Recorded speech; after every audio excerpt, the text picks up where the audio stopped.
पैसों की पाठशाला में ईपीएस से जुड़े पिछले एपिसोड में हमने समझा था कि पेंशन पाने के लिए 10 साल की सर्विस क्यों ज़रूरी होती है।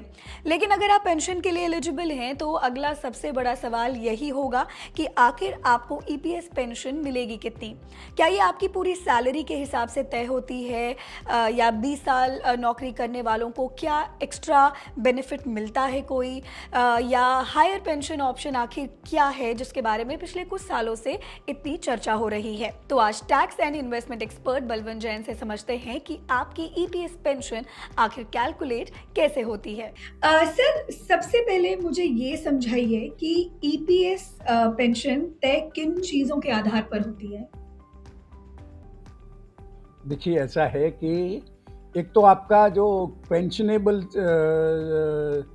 जो सैलरी का कंट्रीब्यूशन जो है वो कम से कम 10 साल का होना चाहिए। 10 साल का अगर नहीं है तो वो पेंशन नहीं मिलती है। और किन कारकों पर डिपेंड करती है। एक तो आपका कितना साल का वो सर्विस हुआ है, पेंशन कंट्रीब्यूटरी सर्विस, और आप जब पेंशन के लिए एलिजिबल है तभी आपका जो इसके पिछले 60 महीने का जो एवरेज सैलरी है उसके बेसिस पे डिसाइड होती है। तो अब ऐसे में अगर मैं ये जानना चाहूँ कि जो ये ईपीएस पेंशन है वो आखिर कैलकुलेट कैसे होती है, मतलब क्या इसके लिए कोई फॉर्मूला है which is fixed, what is it? हाँ है ना फार्मूला। देखिए, ऐसा फार्मूला ये है, कंट्रीब्यूटरी सर्विस को आपका पेंशनेबल सैलरी से गुणा करते हैं, ठीक है, और उस पर 70 का भाग देते हैं। ओके। अब चूंकि जो कंट्रीब्यूशन है आपकी पेंशन के लिए वो 15,000 रुपये तक की जो एम्प्लॉयर का कंट्रीब्यूशन है उसमें से जो कंट्रीब्यूशन है उसमें से 15,000 रुपये का 8.33% है वो ईपीएस में जाता है।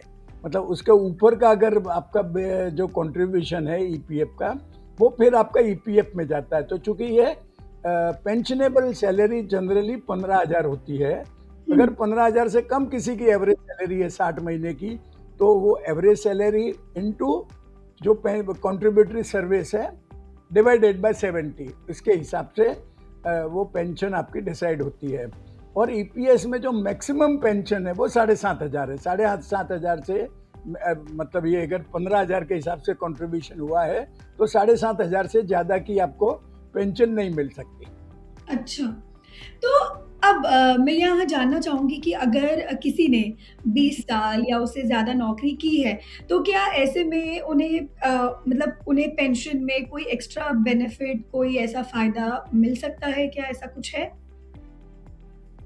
हाँ, देखिए, जो ईपीएस की स्कीम है ना उसमें जैसे पेंशन कैलकुलेट करने का आपको मैंने फार्मूला बताया, जो कंट्रीब्यूटरी सर्विस का जो पीरियड है इनटू पेंशन जो 15,000 ही है जनरली, जो जिसपे कंट्रीब्यूशन हुआ है डिवाइडेड बाय 70।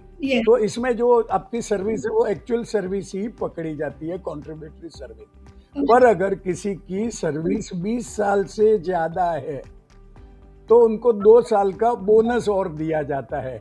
मतलब फिर अगर आपने जैसे 23 साल की आपकी सर्विस हुई है तो वो जो कंट्रीब्यूटरी ईयर है उसमें 23 + 2 मतलब 25 से सैलरी का गुणा करके 70 से डिवाइड करेंगे। मतलब अगर आप 20 साल पूरा करते हैं कंट्रीब्यूटरी सर्विस का तो आपको 2 साल का एक एक्स्ट्रा अलाउंस मिलता है आपकी पेंशनेबल सैलरी कैलकुलेट करते टाइम। ओके, तो अब मैं ये जानना चाहूँगी कि हायर पेंशन ऑप्शन के बारे में। हायर पेंशन ऑप्शन काफ़ी ज़्यादा इसकी चर्चा होती है, तो अगर आप हमें आसान भाषा में ये समझा सकें कि ये आखिर है क्या और किन लोगों के लिए ये फ़ायदेमंद होती है? देखिए, ऐसा है कि जो बेसिक रूल तो है कि अगर आपका बेसिक सैलरी 15,000 से ज़्यादा है और आपका ईपीएफ कंट्रीब्यूशन भी उस बेसिक सैलरी पे हुआ है, पर एनपीएस का कंट्रीब्यूशन आपका 15,000 रुपये तक ही की सैलरी को ही कंसीडर करता है और उस हिसाब से ही आपको पेंशन मिलती है। तो पेंशन नेग्लिजिबल होती थी। कई लोगों ने कोर्ट में केस दायर किया कि हमारे पास में ऑप्शन होनी चाहिए, क्योंकि हमारी बेसिक सैलरी ज़्यादा है, हमारा ईपीएफ का कंट्रीब्यूशन ज़्यादा होता है, तो आप ईपीएस का कंट्रीब्यूशन 15,000 रुपये तक ही क्यों रेस्ट्रिक्ट करते हैं? तो कोर्ट ने डिसाइड किया, मद्रास हाईकोर्ट और बॉम्बे हाईकोर्ट के डिसीजन है कि उन्होंने डिसाइड किया कि अगर कोई एम्प्लॉई ऑप्ट करना चाहता है हायर पेंशन के लिए, तो उनका जो कंट्रीब्यूशन है, जो एम्प्लॉयर का कंट्रीब्यूशन है हाँ। बेसिक सैलरी का, वो 15,000 रुपये से ज़्यादा हो सकता है। तो यह एम्प्लॉय को अपनी ऑप्शन एक्सरसाइज करनी पड़ेगी। तब ये जब ये पेंशनेबल सैलरी है, वहाँ 15,000 की जगह जो एक्चुअल बेसिक सैलरी जिस पे एम्प्लॉयर ने ईपीएफ कंट्रीब्यूट किया है, वो अमाउंट रखी जाएगी और इसके हिसाब से पेंशन मिलेगी। तो उस परिस्थिति में चूँकि जो 15,000 की जगह अगर हायर बेसिक सैलरी अगर कंसीडर की जाती है, तो ऑब्वियसली जो पेंशन है वो भी हायर हो जाएगी। तो यही वो हायर पेंशन का रूल है। मतलब एम्प्लॉई ऑप्ट कर सकता है, एम्प्लॉयर को लिख के देना पड़ेगा कि भाई मेरी जो मतलब मेरी सैलरी पे जो एम्प्लॉयर का कंट्रीब्यूशन है, उस पे ईपीएस का कंट्रीब्यूशन भी मेरी पूरी बेसिक सैलरी के हिसाब से जाना चाहिए, न कि 15,000 के हिसाब से। Okay, okay. Thank you so much sir. Welcome Navami. तो आज हमने समझा कि ईपीएस पेंशन कैसे कैलकुलेट होती है, पेंशन सैलरी क्या होती है, 20 साल की सर्विस पर मिलने वाला एक्स्ट्रा बेनिफिट क्या है और हायर पेंशन ऑप्शन किन लोगों के लिए फायदेमंद हो सकता है।